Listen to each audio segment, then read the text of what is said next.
podcast for curious mind. Halo, kamu lagi dengerin Uang Bicara, menavigasi kamu supaya tetap cuan bersama saya Alin Wiratmaja. Istilah green jobs kembali jadi perbincangan hangat nih sejak dimention oleh Gibran Rakabuming Raka saat debat Cawapres yang lalu. Green jobs sering dikaitkan dengan industri energi terutama yang ramah lingkungan dan mendukung keberlanjutan. Tapi ternyata green jobs itu definisinya sangat luas dan terbuka di semua bidang. Artinya green jobs ini bisa diadaptasi di semua sektor. Uang Bicara sudah mengundang Desi Ayu Primasari, dosen dari Leeds University Inggris yang sedang melakukan riset di Indonesia mengenai perubahan iklim dan bencana serta interseksionalitasnya dengan isu gender, usia, dan difabilitas. Yuk langsung aja kita bahas soal green jobs di Uang Bicara.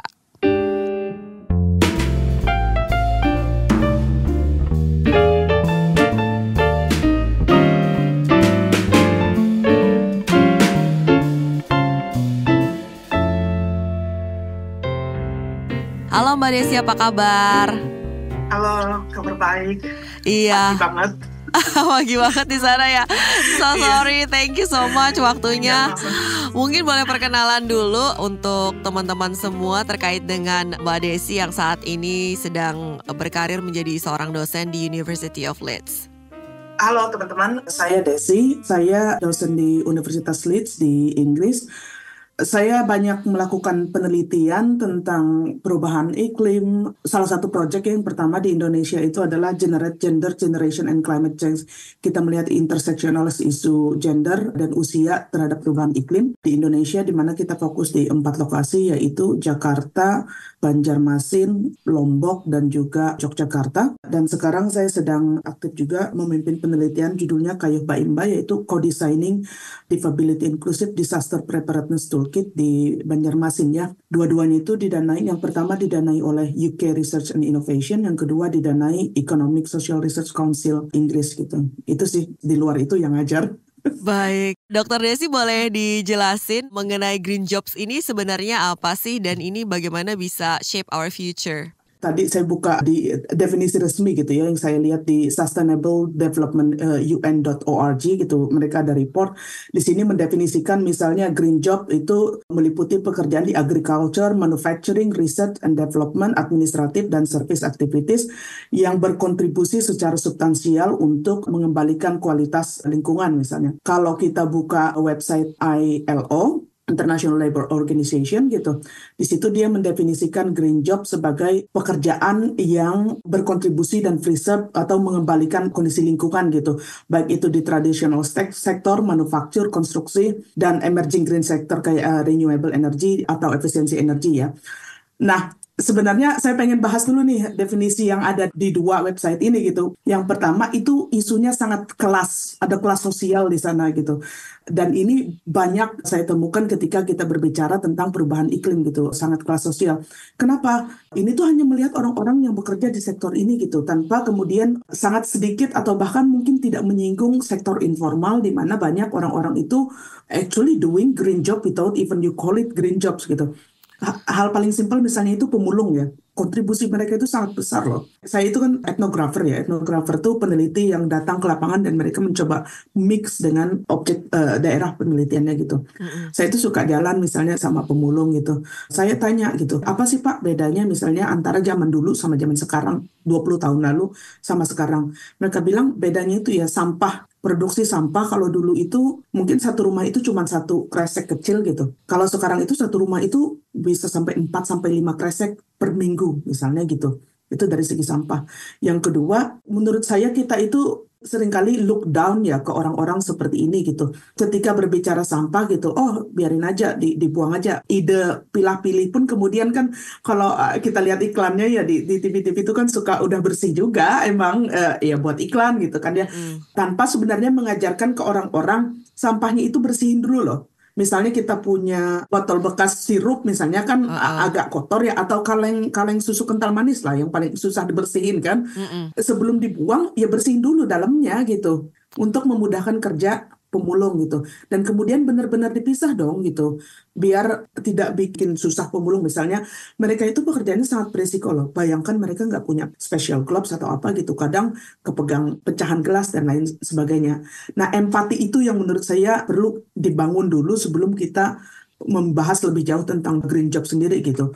Jadi definisi yang ada menurut saya perlu di-unpack sehingga actually mencakup banyak hal gitu. Jadi sebenarnya esensi yang ingin dibawa adalah bagaimana kita bersama-sama melakukan sesuatu yang kita bisa untuk mencegah perubahan iklim gitu. Apakah sebenarnya kita harus mencari konsep yang lebih pas atau gimana nih unpack green jobs ini konsepnya ini? Saya itu jarang nonton debat jujur gitu. Tapi kemarin ada salah satu debat yang saya ikut kebetulan yang tentang ada isu inilah gitu. Jujur saya sangat salut ada salah satu kandidat yang menyinggung isu tentang keadilan iklim gitu. Jadi sebenarnya saya sih berharap ya siapapun yang menang nanti hasil KPU gitu. Saya berharap ide tentang keadilan iklim itu dipakai gitu. Itu yang pertama. Kenapa ide keadilan iklim itu penting? Karena keadilan iklim itu isu yang tidak hanya berbicara tentang lingkungan tapi berbicara tentang hak asasi manusia gitu, hak untuk udara bersih, hak untuk makanan yang sehat dan lain sebagainya gitu. Jadi nggak bisa kita cuma berbicara lingkungan tanpa berbicara tentang manusianya, bagaimana berdampak pada manusia gitu. Nah terus berbicara tentang green job gitu. Yang menurut saya yang perlu diperhatikan adalah bagaimana kita semua satu frame dulu nih, mencari kemana sih. Kalau saya sih, of course saya selalu bilang kita harus sangat kritis terhadap pengetahuan barat ya, walaupun saya sendiri di sini gitu. Tapi di sini pun saya selalu mengkritisi itu gitu, makanya dekolonialisasi gitu kan. Unfortunately gitu kan, banyak pengetahuan masyarakat adat itu tidak dianggap gitu, karena dia tidak tertulis kan, sehingga dia ada kecairan dan lain sebagainya di sana sifatnya. Yang dianggap itu kan pengetahuan barat yang tertulis dan ini kita berbicara tentang dominasi pengetahuan gitu. Kalau misalnya isu tanah aja gitu kan, tanah itu buat masyarakat modern mungkin cuma sebuah lanskap, sebuah area gitu. Buat masyarakat adat apa? Tanah itu spiritualitas, tanah itu kehidupan gitu. Makanya masyarakat adat itu kan melindungi tanah.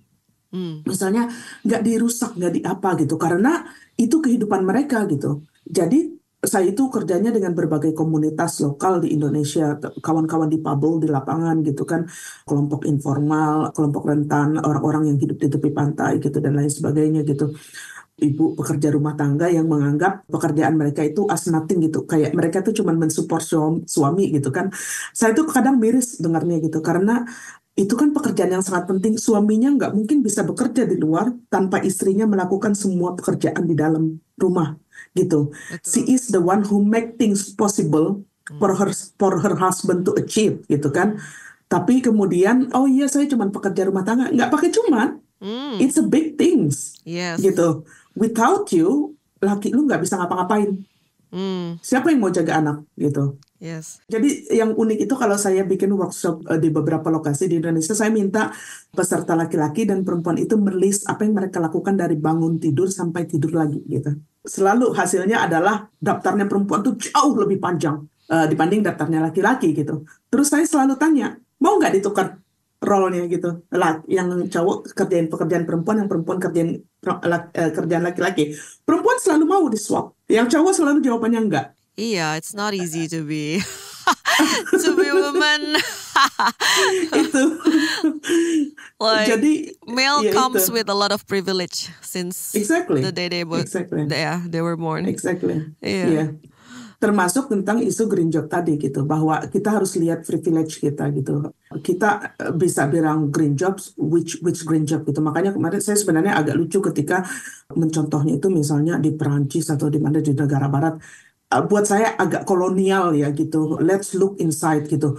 We have a loads of local knowledge gitu. Jadi kalau misalnya Indonesia ini kan banyak ekspektasi yang diletakkan untuk Indonesia terkait dengan komitmen Indonesia untuk mengurangi emisi. Kalau seperti ini tadi dibilang sama Dr. Desi lebih baik let's look insight kayak gitu, nggak harus menjadikan negara-negara barat sebagai referensi. Jadi untuk Indonesia sebaiknya seperti apa nih?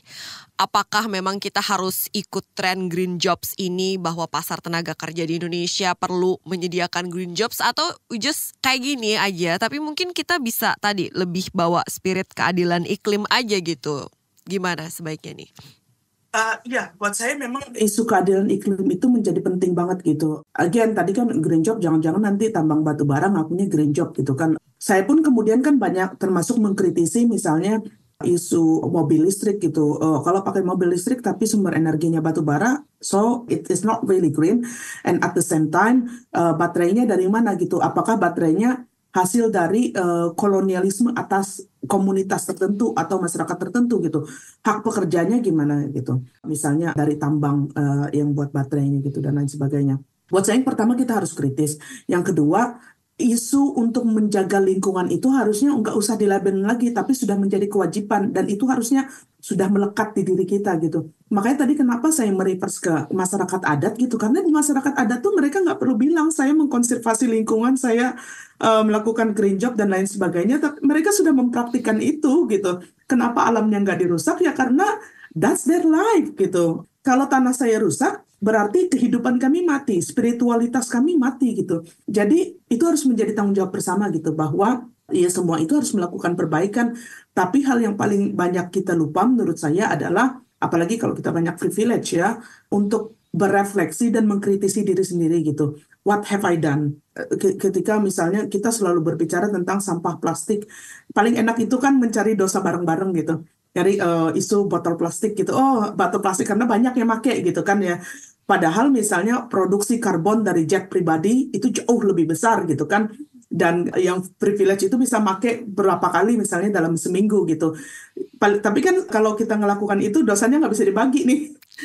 Aku nggak bisa nyalin Alin misalnya gitu kan. Jadi kalau kita bicara sampah plastik, we are all contribute. Bukan berarti sampah plastik nggak penting gitu. Tapi yuk refleksi dulu gitu. Produksi karbon semakin tinggi ekonomi kita, kecenderungan produksi karbon kita saya yakin kok semakin besar gitu. Let's talk simple things ya gitu. Alin mungkin sama saya misalnya gitu ya, kita refleksi. Kalau saya pribadi jam tangan perlu dicas, HP perlu dicas. Belum lagi kita buka sosial media. Sebut jejak karbon. Saya laptop kerja misalnya seharian, bahkan mungkin saya kerja malam selalu online gitu. Belum termasuk gadget-gadget lain gitu. Itu jejak karbonnya sudah sangat banyak gitu kan. Belum lagi kalau berbicara konsumsi makanan. Kasarannya lah, orang miskin makannya apa sih gitu.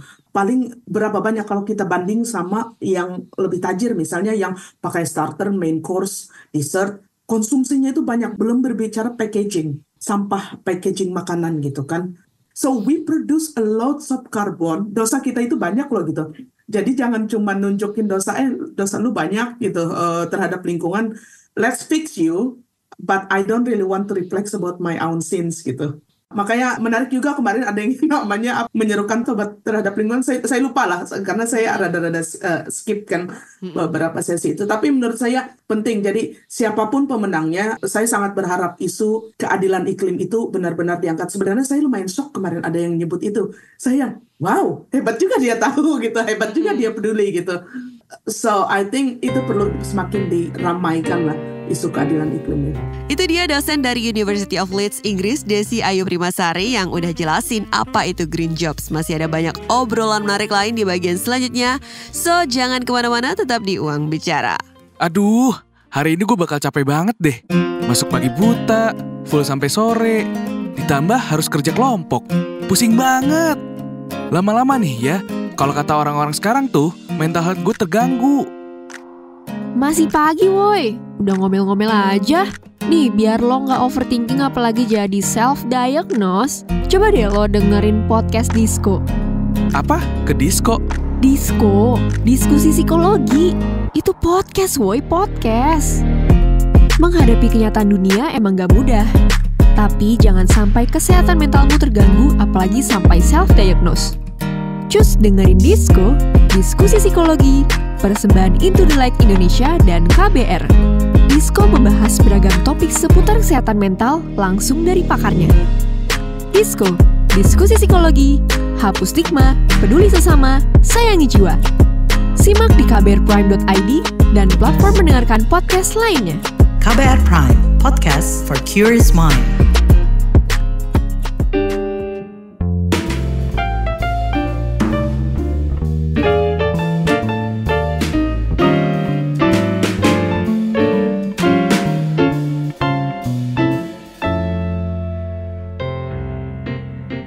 Kamu masih mendengarkan Uang Bicara, menavigasi kamu supaya tetap cuan bersama saya, Alin Wiratmaja.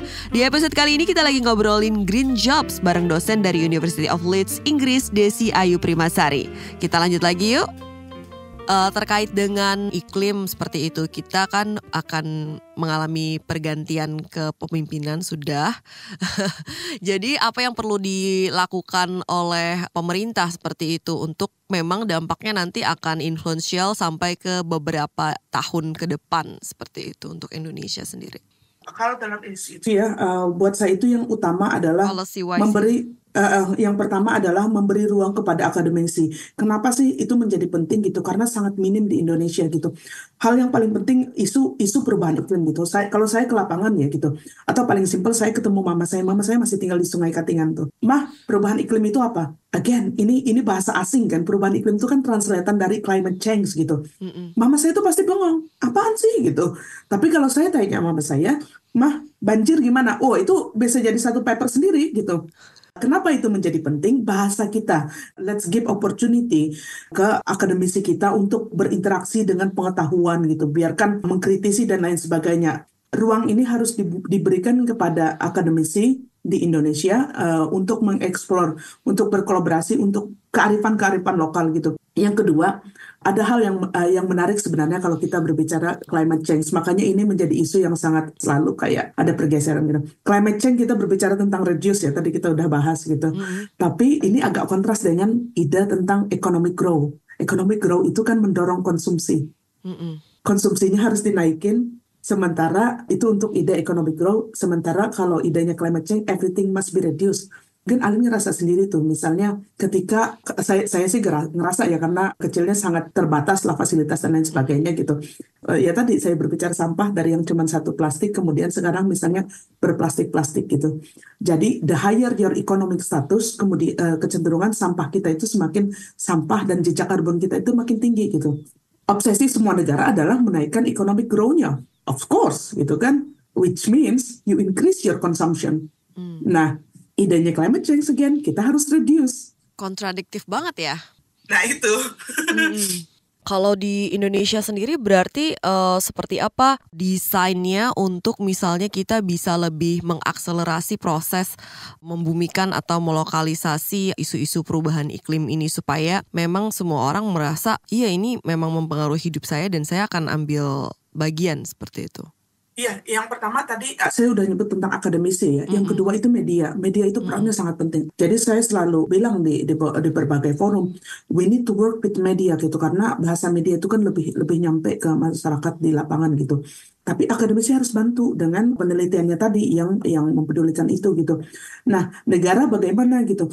Negara ya harus memberikan fasilitas itu gitu. Makanya saya bilang tadi, beri ruang seluas-luasnya untuk akademisi mengkritisi berbagai kebijakan gitu. Karena kita itu cuma bisa tumbuh ketika kita terbuka terhadap kritik gitu.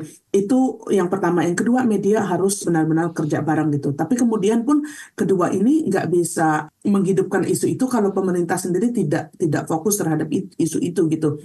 Makanya menurut saya penting pemerintah punya fokus ini. Isu keadilan iklim tadi. Keadilan iklim itu apa sih sebenarnya gitu. Keadilan iklim itu tadi saya bilang kan ada isu hak asasi manusia di sana di mana hak masyarakat terhadap udara bersih, sanitasi dan lain sebagainya gitu. Kita tuh sering punya stereotip di Indonesia misalnya, oh orang miskin itu susah diatur, mereka buang sampah sembarangan dan lain sebagainya.